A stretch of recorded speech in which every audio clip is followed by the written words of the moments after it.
Hey brothers, welcome to the channel. It's Tor from Appalachian Grit, and I'm fired up to have you with us for a message that hits like a thunderbolt. If you're new, stick around. We're getting real about faith that stands tall when the world crumbles. This is proven faith when heaven calls, inspired by a powerful war cry about being chosen by God for the fight. We'll unpack how that divine selection turns ordinary men into unstoppable forces, with God's shield making you unbreakable. So grab your Bible, square up, and let's get into it. Listen up. Some men sign up for the battle, chasing glory or grit. But others? They're chosen. Handpicked by heaven before they even knew the war existed. Picture this. Before your first breath, the Lord knew your name. Before your first step, He saw the enemies you'd face.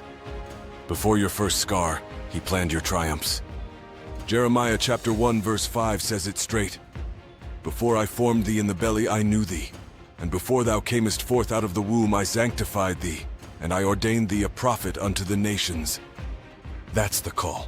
Not earned by your muscles or your smarts, but by God's decree. He saw a storm only you could weather, a giant only you could drop, a darkness only you could pierce. And that choice?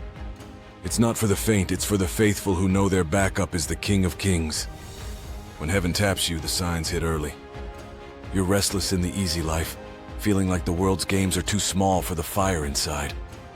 You carry a weight, a sense that you're built for heavier loads, for battles that cost everything. And with the calling comes the grind. God doesn't handpick you and then give you a cushy ride.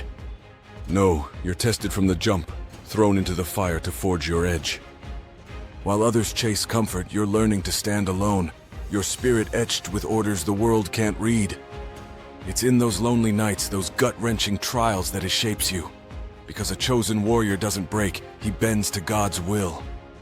The enemy sees it too. That invisible mark burning in the spirit realm.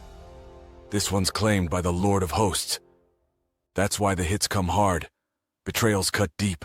Storms rage fiercer. But here's the truth. Every arrow aimed at you has to pass God's filter first. Every blade raised can't land without His say. Psalm chapter 27 verse 1. The Lord is my light and my salvation. Whom shall I fear? The Lord is the strength of my life. Of whom shall I be afraid? The answer, no one. Not the armies closing in, not the giants towering over, not the whispers from those closest. You fear no man because your God's already scouted the field and cleared your path. When you fight under His shield, you move different. You charge into chaos with a calm that shakes the darkness. Storms? They're just clear skies in disguise. Giants, like taking on toddlers. Standing alone feels like commanding legions because heaven's armies march with you. Deuteronomy chapter 31 verse 6. Be strong and of a good courage, fear not, nor be afraid of them. For the Lord thy God, He it is that doth go with thee. He will not fail thee, nor forsake thee. That's the power. Every strike guided, every wound turned to your advantage. Hell panics because a man without fear is unstoppable. This is the gospel of strength. The war cry of a man who knows his time's in God's hands. No discharge from this service. You fight for the kingdom, your legacy echoing through generations. When the final battle hits, you don't flinch. You stare into the abyss and declare, I fear no man, no blade, no grave. For the Lord is my shield, and in His shadow I will not be moved. Holler at me in the comments if you have a testimony of strength to share.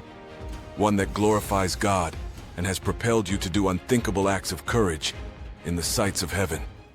We all strive to serve the kingdom of heaven, but some were made for such a time as this. I want to hear from you. God bless.